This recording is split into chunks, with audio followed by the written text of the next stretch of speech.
by Catholic into Lantern above, as the Theoros I have observed. Aglaya, what happened here?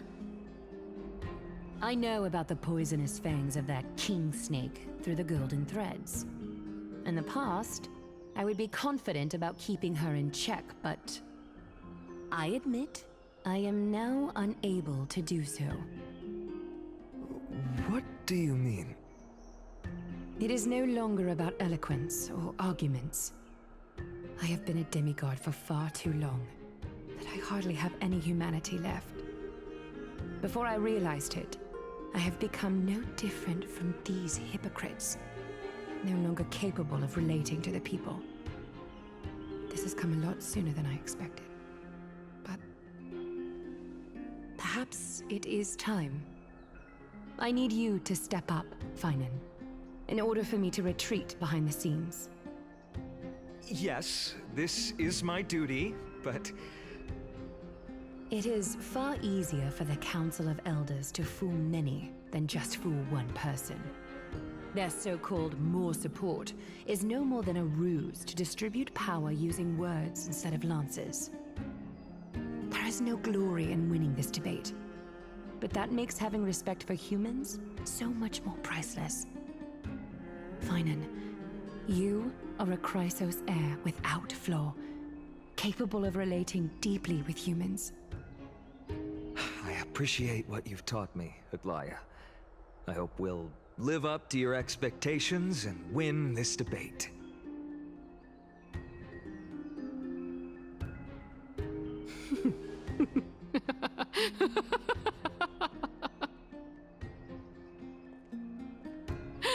Oh, you've done well, Lord Calictus. Let me take over and personally close this debate for today. Dearest counselors, let it be known that I sorely miss the blissful times portrayed in lyrical poems. Back then, Amphorius was home to nearly 1,000 cities, each with their own local faith, while gods walked the earth and shared close bonds with humans. Yet, in the present, people from all over are forced to leave their homeland to seek refuge in the holy city, where they hope to rest under Kephalli's protection. All of us have long been in the same boat, with no way out of this plight. We didn't have a choice in the past, but now, the Council of Elders brings to the table a new possibility. All I have left is one question for you. Would you rather strive toward the unheard of Era Nova, or return to the prosperous Era Chrysia of our past? Make your choice. Now, which of the two would lead mortals to an ideal future?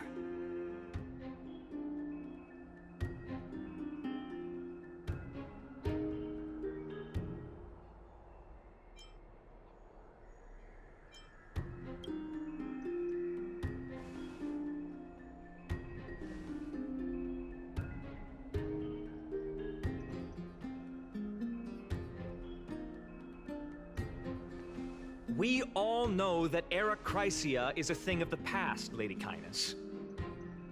Please, enlighten me. How does the Council of Elders plan to turn back time? Let the three Titans of Calamity be born, and Era Chrysia is nevermore.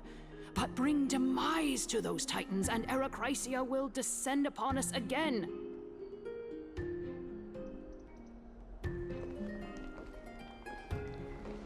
Know that the Council of Elders is never one to make empty promises.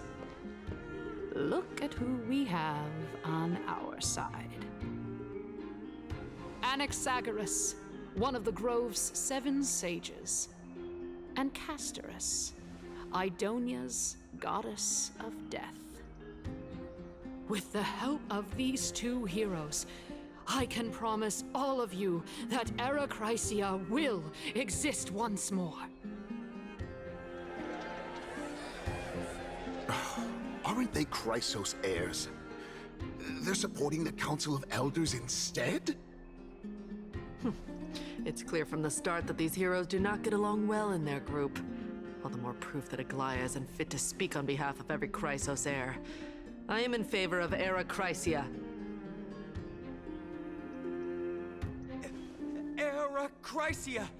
Era Chrysia!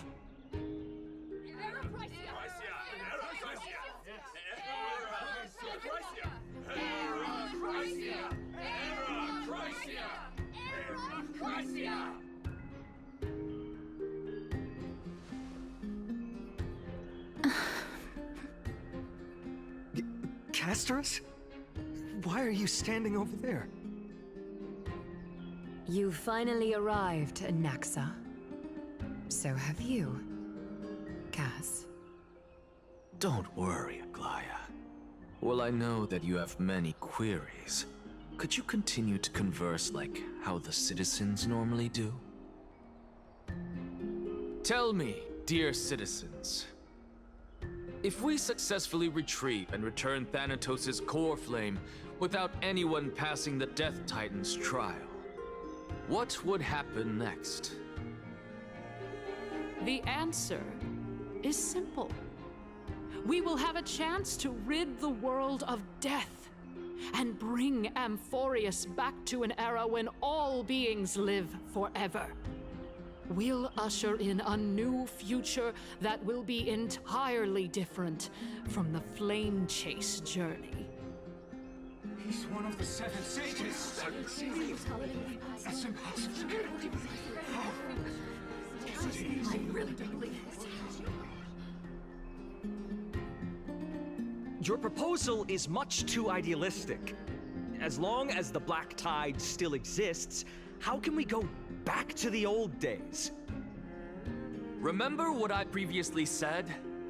Kefali's core flame is guarded by the secret power of the Council of Elders.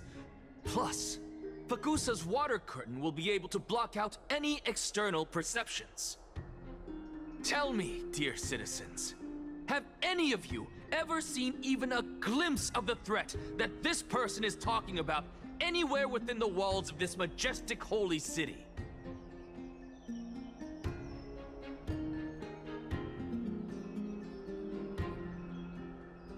Oh.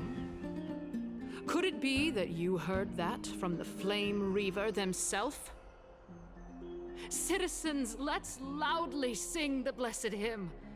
Oh, beautiful old world, where are you now? Oh, legendary Erechrysia, return to the mortal realm. After the destruction of the 3 Titans of Calamity, the Flame Chase journey will have to end. Erechrysia! Yes! Yes! It has to end! It has to end! It has to end! It has to end! This is bad. The masses are now totally riled up. Anaxa, pray tell. Everything that you've mentioned hinges on the premise that we can find Thanatos' existence, right? Thank you, Lady Aglaya, for still caring about this city. However, dear citizens, we are truly fortunate and blessed. For Castorus, Idonia's goddess of death, will surely find Thanatos under my guidance. What? With that, I solemnly promise that the core flame Lady Castorus brings back will be personally managed by the Council of Elders. Thereafter, if we are able to garner the support of all of you at the Citizens' Assembly, we shall spare no effort in ensuring that the Erechrysia will return to our world once again.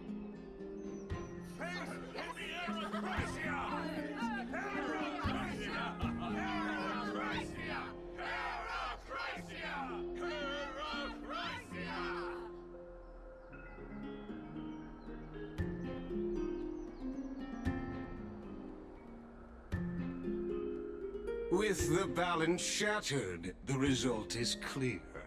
Buy carefully into Lent and above, as the Theoros I have observed. Akama has chosen her destiny. The issue up for discussion at this Citizens' Assembly shall be modified to the suspension of the Flame Chase journey. This resolution shall be put up on the Wall of Heroes, such that all citizens are aware of the city's way forward.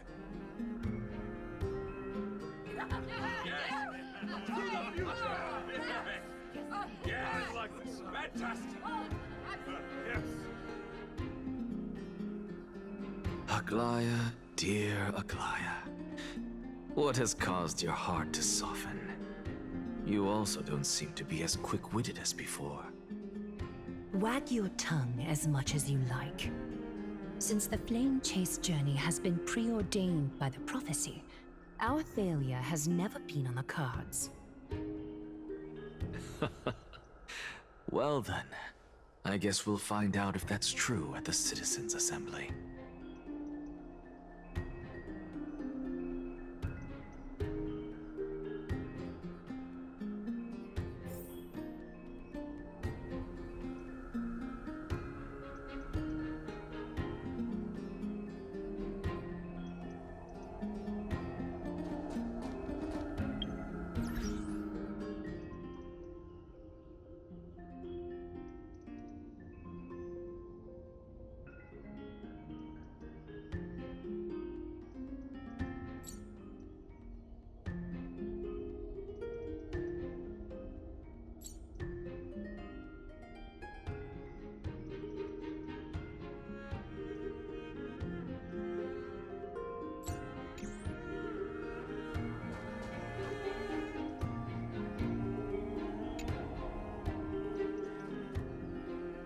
Well, it seems that when I sent you to look for Anaxa, I unintentionally facilitated your partnership with him instead. My apologies, everyone. I know that you have many questions to ask me. I will answer them to the best of my knowledge. In that case, please tell us as much as you can.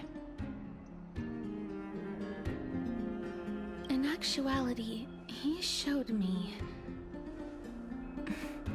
a past that was both long and heavy.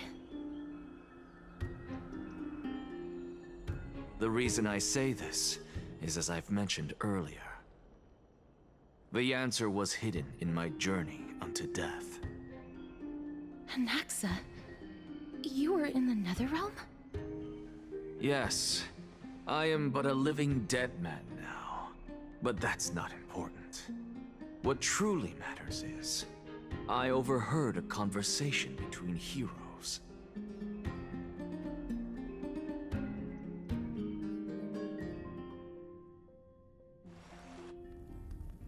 Have you heard of this tale before? A tale about the ocean god's treasured pearl, our hometown. It was a seaside town which enjoyed the ocean breeze and glorious, peaceful times, thanks to the wisdom of its ruling queen. Until one day, an evil dragon descended upon the town. Its wings were large enough to blot out the sun, while its claws were sharp enough to rip the waves apart. It barged into the tall tower and devoured the queen's beloved daughter. It even settled itself in her bedroom, like a tyrant king. The queen assembled 300 warriors who managed to subdue the evil dragon by chaining it up. However, when the queen slit open the dragon's belly, she realized that the princess had long since been digested, and all that was left of her was a pile of bones. Devastated, the queen wept for several days. It was then that a devious, smooth-talking scholar arrived at the palace and suggested that the princess could be revived through the use of dragon bone and dragon blood. that liar called this process the secret art of alchemy. The princess was reborn! The queen was overjoyed, blissfully unaware that the evil dragon's soul still lurked within the princess's body. As revenge, the evil dragon swallowed the poor queen, the glib liar, the courageous warriors, and all of the town's innocent civilians in a single gulp. Worse still, the souls of the deceased refused entry to the Netherrealm because they were filled with regret. Forced to roam the mortal realm, these resentful souls ultimately converged into a river of souls that would not retreat for a long time. The terrifying death had consumed all. Thereafter, our hometown fell into ruin as well. Until...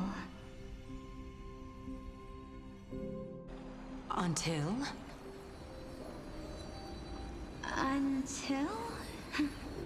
Actually, I don't know what happened next either. Oh, my...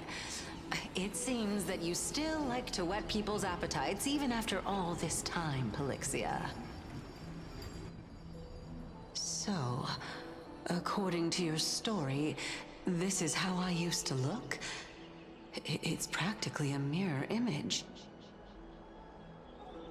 And yet, what exactly is this? A miracle that I created with alchemy. As for what it is and how I was able to accomplish it, I'll keep the answers to myself for now. Oh, my goodness. Is this cliffhanger really necessary?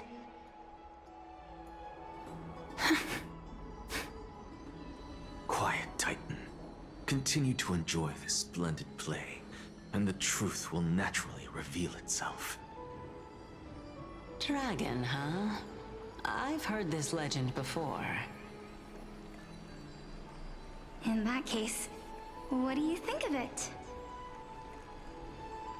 I think that this so-called alchemy was a tenuous analogy added to the story by future generations. After all, you've never heard of a tradition of alchemy in your hometown before, have you? Indeed. Before I left home to pursue my education, I never even knew that anybody was looking into this area of study. Therefore, we can just treat this tale as a fable told to young children. A fable, you say? If so, what moral is it trying to impart to the kids? I guess it might be the concept of equivalent exchange? Oh? I thought the moral might be closer to something like honor the dead.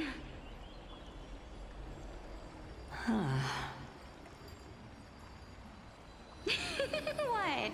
At a loss for words? No, I merely realized that we're both thinking of the same principle. If life is priceless, then there is hardly anything else in this world that is of equal weight to it, right? Indeed. As expected of the wisest scholar in the land. You flatter me. Why don't I ask you a question as well, as a form of equivalent exchange? Of course. What is your question? If I imparted my knowledge of the art of alchemy to you, would you use it to resurrect someone you loved? What? What kind of strange question is this? I got it. You're just trying to get me to tell you whether I like anyone, right? Let's just leave it at that. That was rude of me.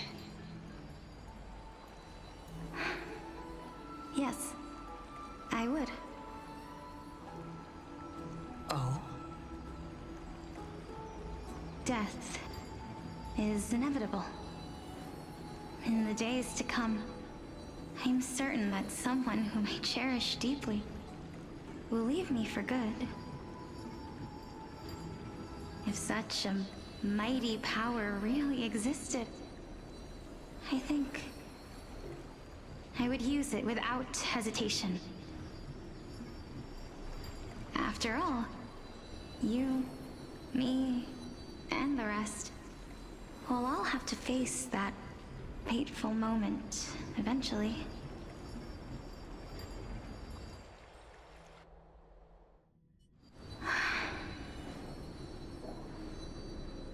My time is finally here. However, perhaps because of my firm belief in the immeasurable value of life,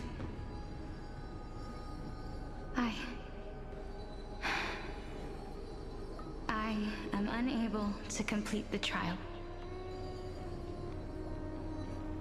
You shall wither, and through that, the dead will sprout again from the remains, and be reborn with the dead flame. It is a pity that fate is such a cruel mistress. Is there no other way of interpreting those words? I'm afraid that the meaning is clear. Between my sister and me, one must pay the price. Our trial can only be completed when the one chosen sacrifices her life.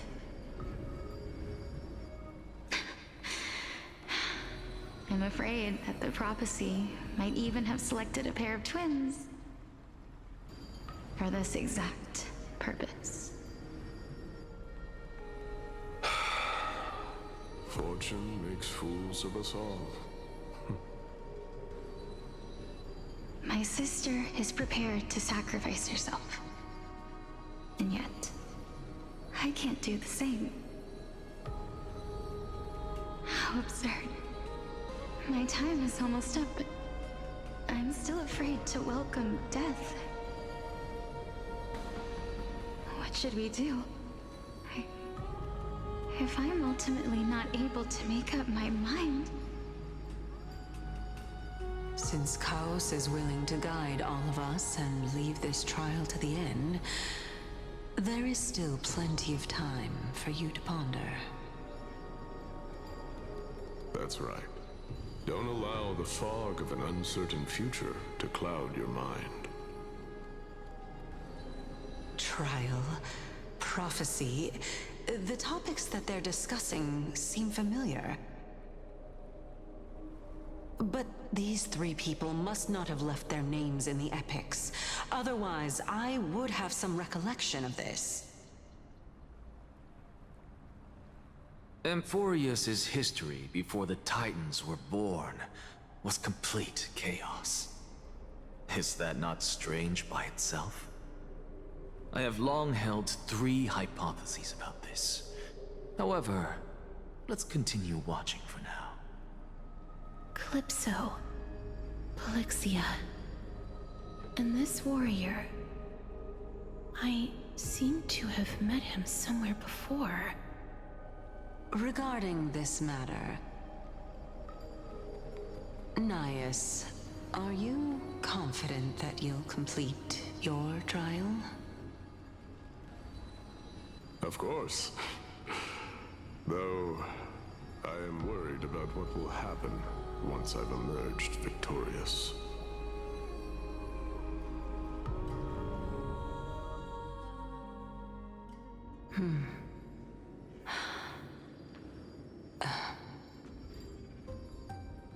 Looks like you have made up your mind. Yes, this is the safest course of action. Completely separating courage, honor, tenacity, sacrifice, and reason. You really know how to make things difficult.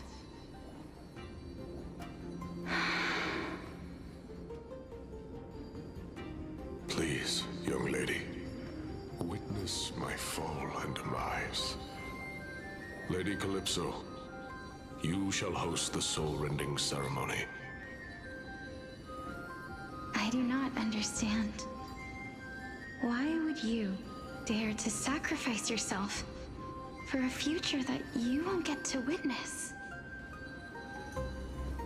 Because this is our destiny. The power that resides within me is so intense that I will one day be engulfed by it. Furthermore, a valorous death before glorious return has always been the path I chose to walk. A journey I began long ago. If your sister or Kaos were in my position, I believe they would make the same choice as well.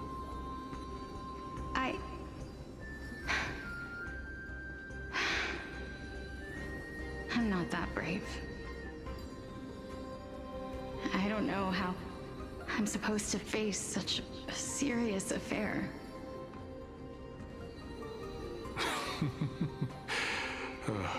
Despite being Death's chosen one, it seems you still don't know how to face it. Let's chat, young lady. Perhaps I shouldn't end my journey so hastily. Since there's still time, I'm not worried about letting fate wait a little longer. Of course. This warrior is Lord Anaias. As the embodiment of Nikador's divinity, he entrusted his life to us and allowed humankind to end his madness. That means that what I'm currently seeing before my eyes is, in fact... Looks like one hypothesis of mine has already been proven true. These heroes are the true forms of the Titans, before they attained their divinity. If so, the chosen one of death that he speaks of is actually... Polixia? Is the previous form of Thanatos? But her appearance... If this is true, as long as we can find out where she went, we'll naturally be able to figure out the location of the Death Titan.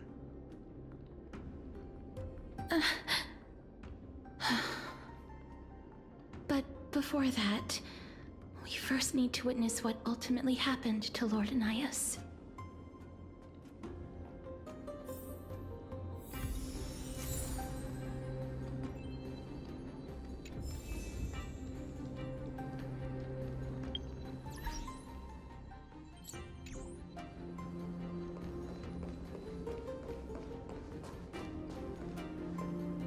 I believe that his tenacity... Before we fought Nikador, we also released it from the stone statue.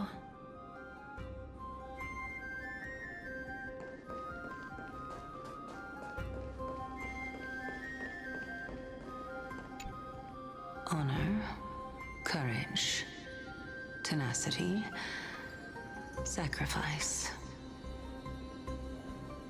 And finally, the only thing that remains is reason.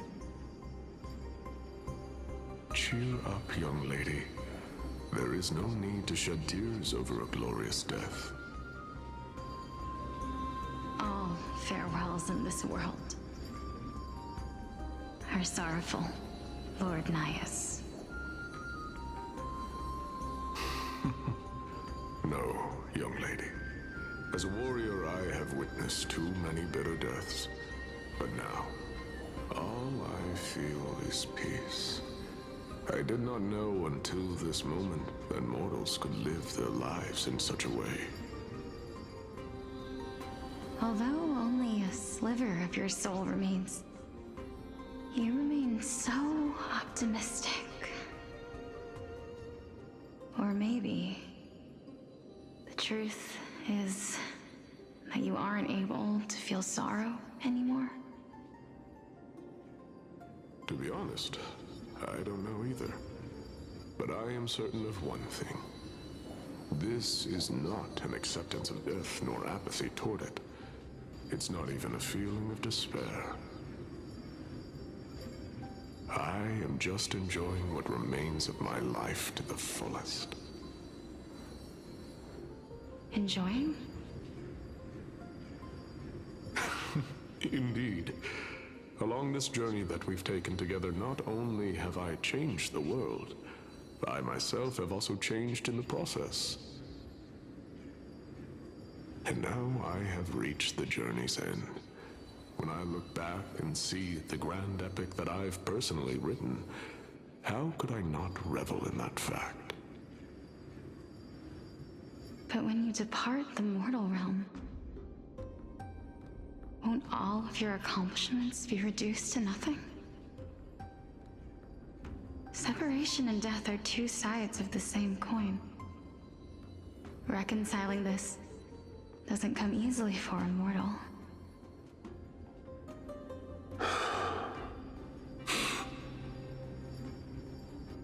Finally, let me recount to you a story of mine, young lady. The first time I returned from the battlefield, I felt extremely hollow. The calamity had devoured everybody on the battlefield but me. When I returned to the city alone, the citizens held a banquet for me that was far from pleasant.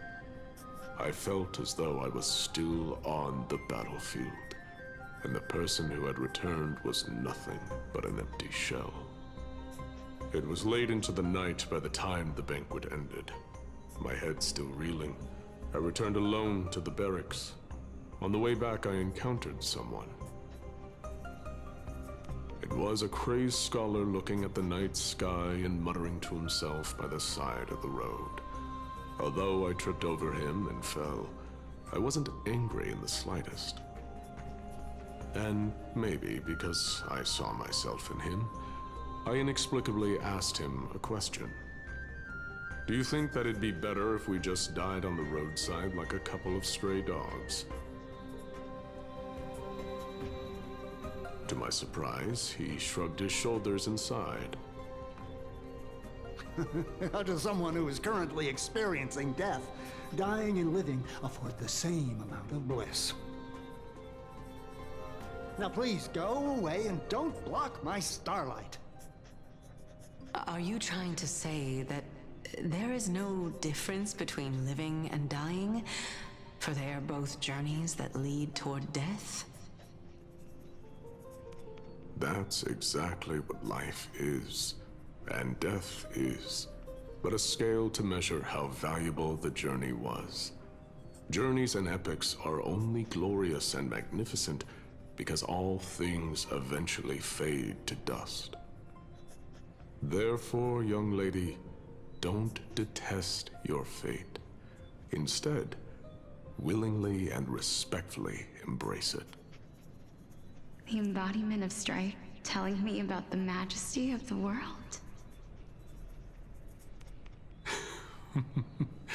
Indeed.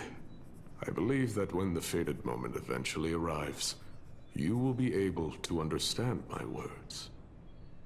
It is time for me to knock on death's door. I will set up a long table at the end of the road and humbly await your arrival. When that moment finally comes, let us drink and be merry then.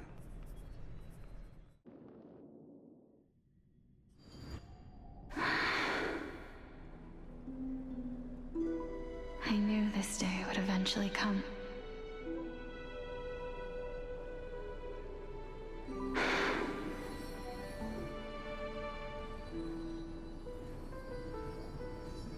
Are the both of you ready? Mm-hmm. Elixia. I'm here.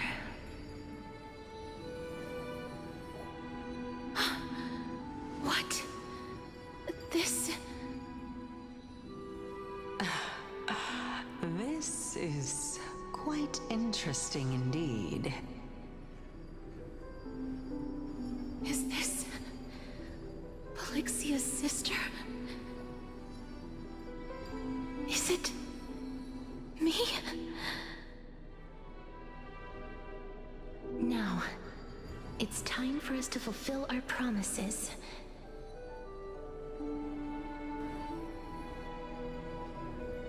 Are you afraid?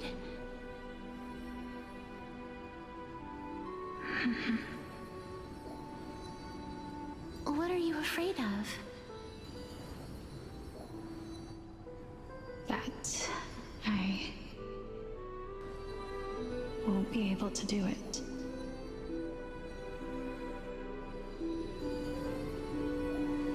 You shall wither, and through that, the dead will sprout again from the remains, and be reborn with the dead flame.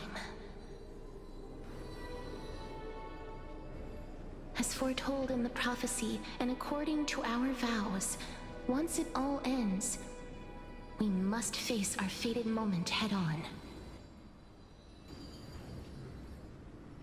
Even if it was prophesied, do we have no say in the matter? It's so unfair. Why are we the only ones who are forced into mutual destruction? Let me do it, sister. Let me be death's sacrifice. I was never long for this world anyway. But you're different. I was the one who wasted your life after all.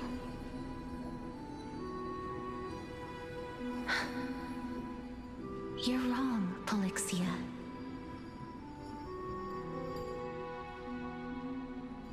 I don't think that my life was wasted. Just the opposite. When I finally arrived at this destination and looked back at the journey I took, I discovered that flowers had long since bloomed along the path I walked.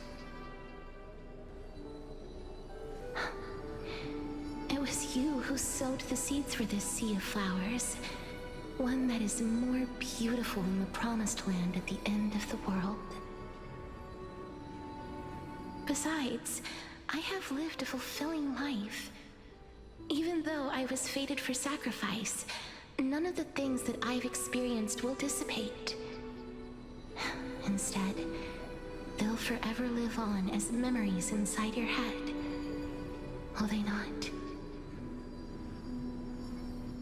How could my memories of you ever compare to the actual you? Well then, tell me. What exactly are we?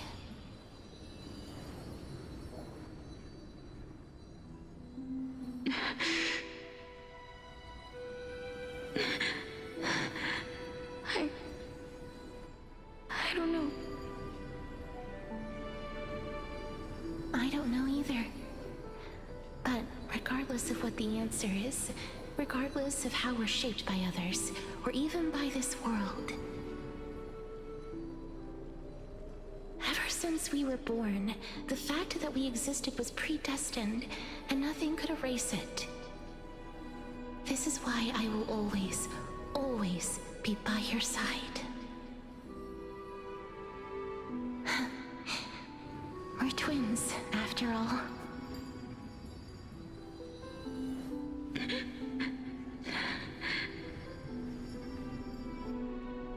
All right, my dear Polyxia.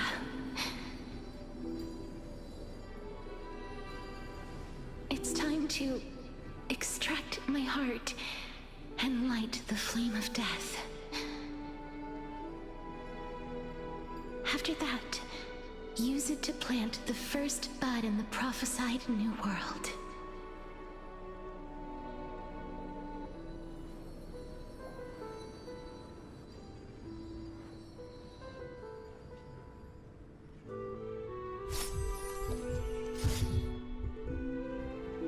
If I imparted my knowledge of the art of alchemy to you, Would you use it to resurrect someone you loved?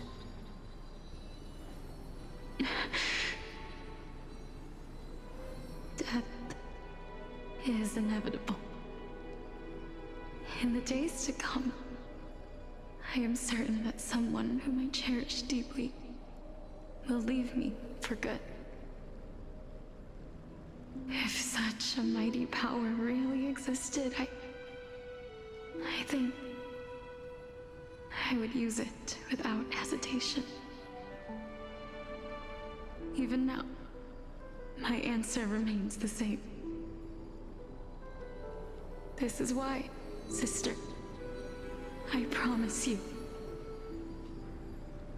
in the prophesized new world, I shall plant the first bud on your behalf. Go now. Return to the ocean god's treasured pearl, our hometown. I shall open wide the entrance to the Netherrealm and grant you a second life. The living beings on this earth shall respond to my call and lead you to the sacred daylight. Remember, do not look back on the land of the dead, and do not stop moving.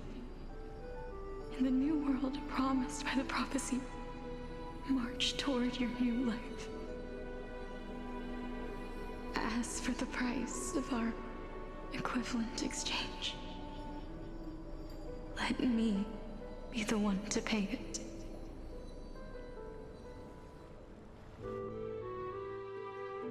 Everybody, we've come to the end.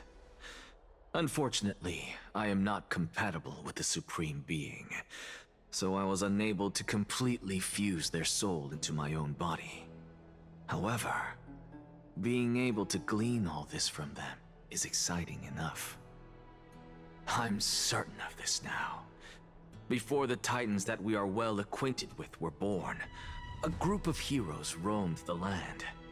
These heroes followed a prophecy and took possession of divine authorities one by one, until they eventually became the pantheon of the new world.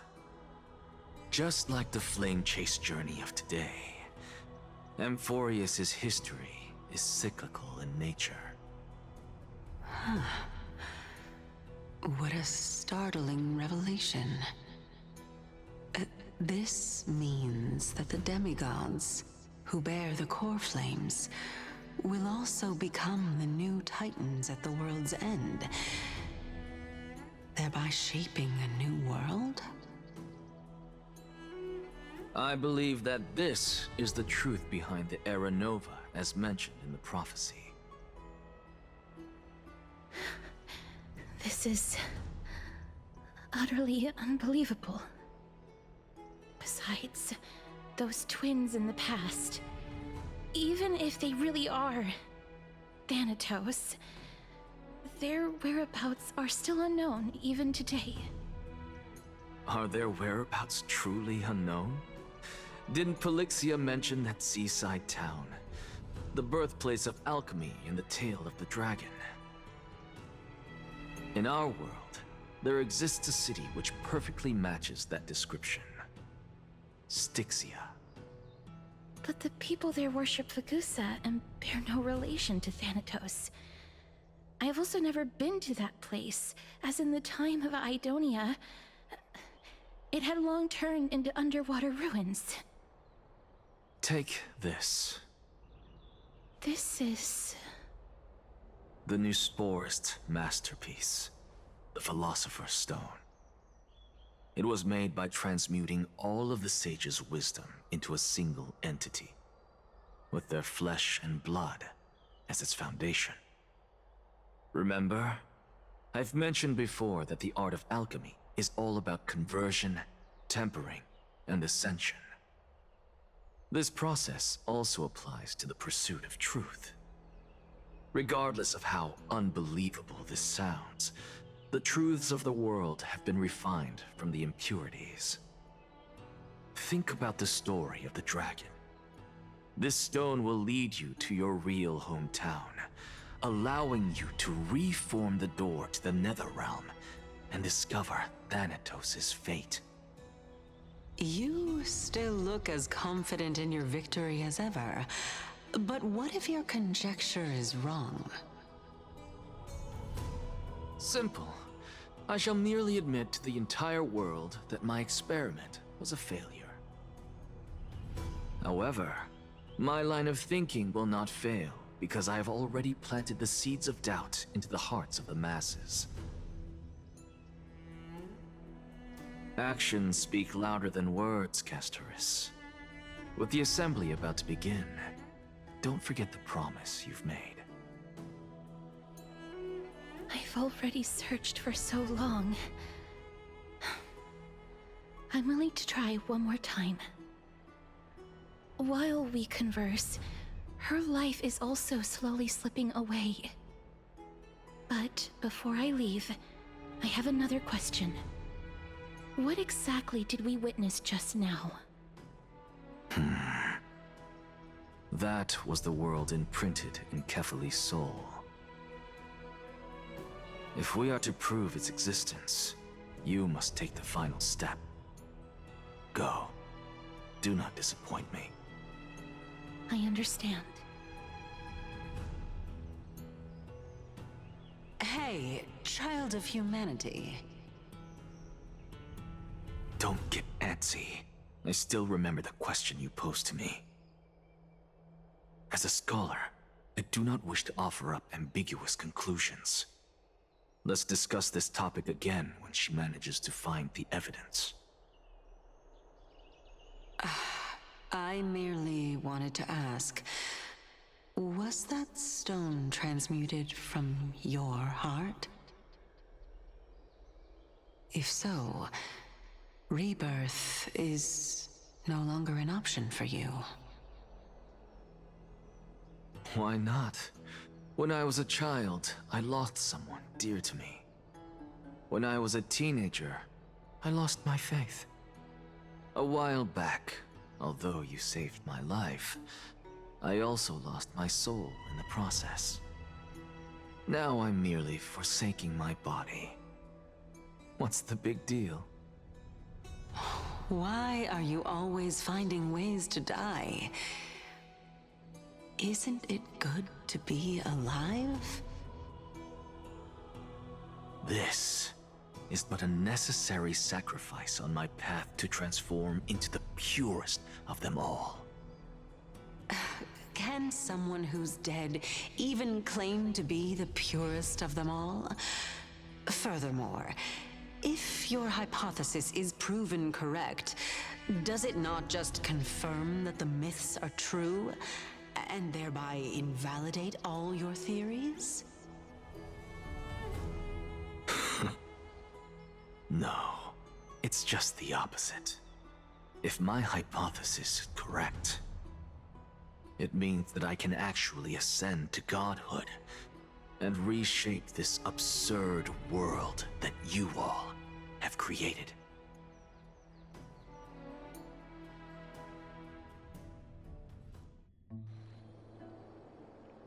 That's a lot to take in at once.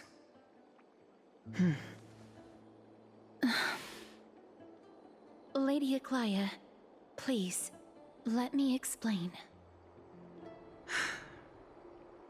Go on.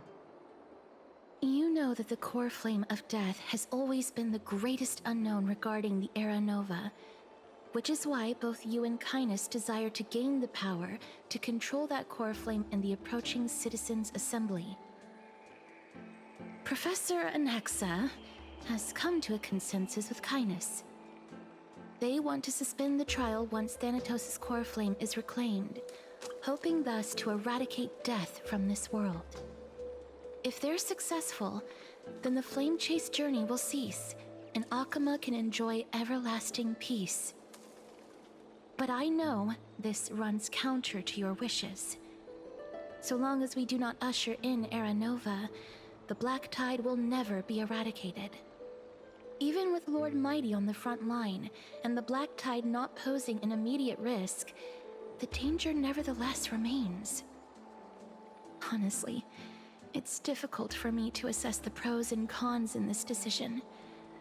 But someone must bring the core flame before we can begin negotiations over it. The Titan could be very near. I cannot let this chance slip by. Besides, someone has to make this trip to bring back Mrs. Soul. Well said.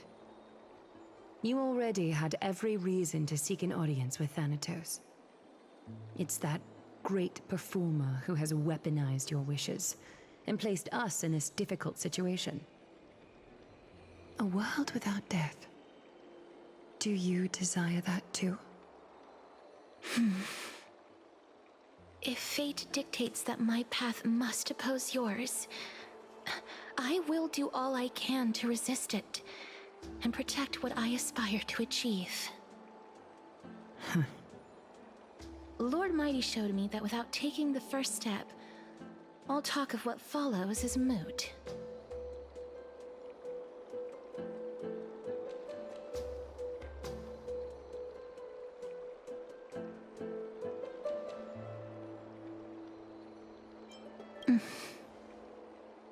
I have always hoped to hear you speak your mind, Cass.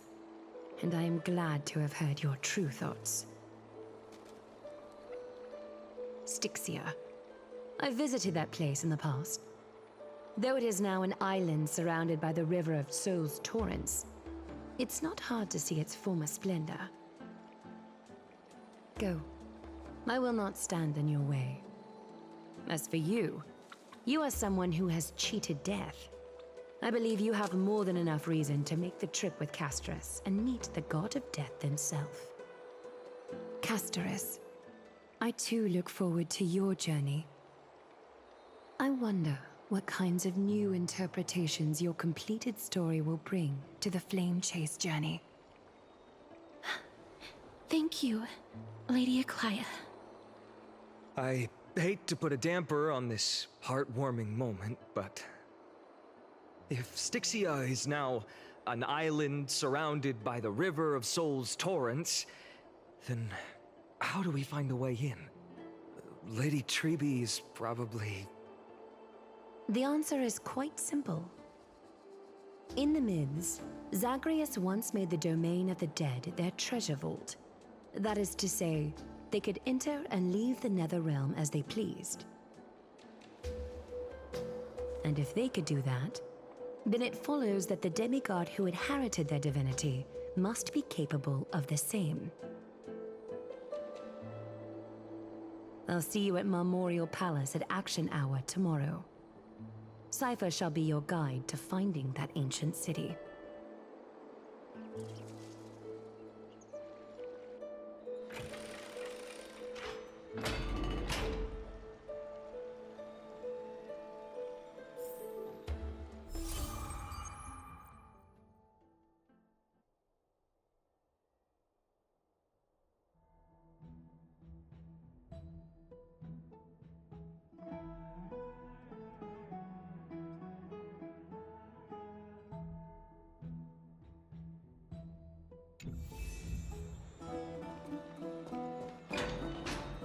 Hey, friend! Is the debate finally over? Did you win?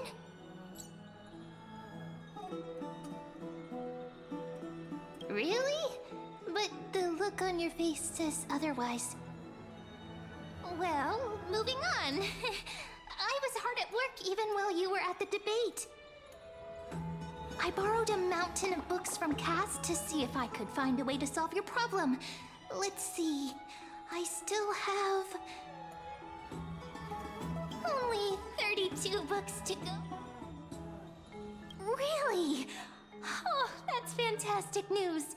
I knew it. Hard work always pays off. Especially... I feel like a huge burden has finally been lifted off my shoulders. Why are my eyelids so heavy?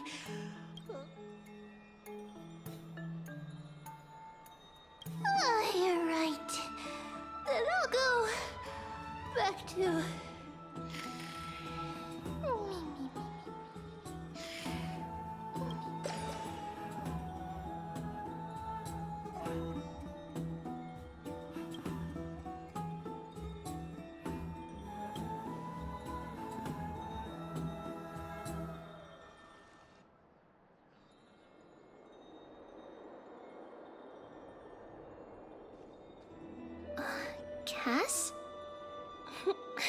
What a surprise. Lady Treeby. Is something troubling you? I just wanted to speak to Lady Trian for a bit before I set up. No matter how breathtakingly beautiful Styxia once was, the place is now the domain of the departed. There is no telling what we'll encounter there. I don't want to have any regrets. Has anyone told you that your eyes are sparkling today? Is that a figure of speech? In the past, when you did smile once in a while, all of us could see that your heart remained troubled even as you smiled. Lady Treeby, you know perfectly well that see you tomorrow is nothing but a white lie. I hope your toughness is not a mask hiding a lonely heart. Cass, you hardly ever talked of your past. None of us knows what you went through, apart from Maggie. But we are just happy for you that the core flame you're meant to inherit has finally surfaced. Isn't it a little too soon to say that? But you already know where tomorrow is, don't you? There's no need to rely on anyone else. Just give it your all and leave no regrets. We have always believed that your embrace is just as warm as everyone else's, because we embrace others to comfort them. And Cass? Thank you, Lady Treeby. This feeling... it's hard to put into words. Then go do it, Cass. Trian was actually working on a surprise, so let's meet back here when you return from Styxia.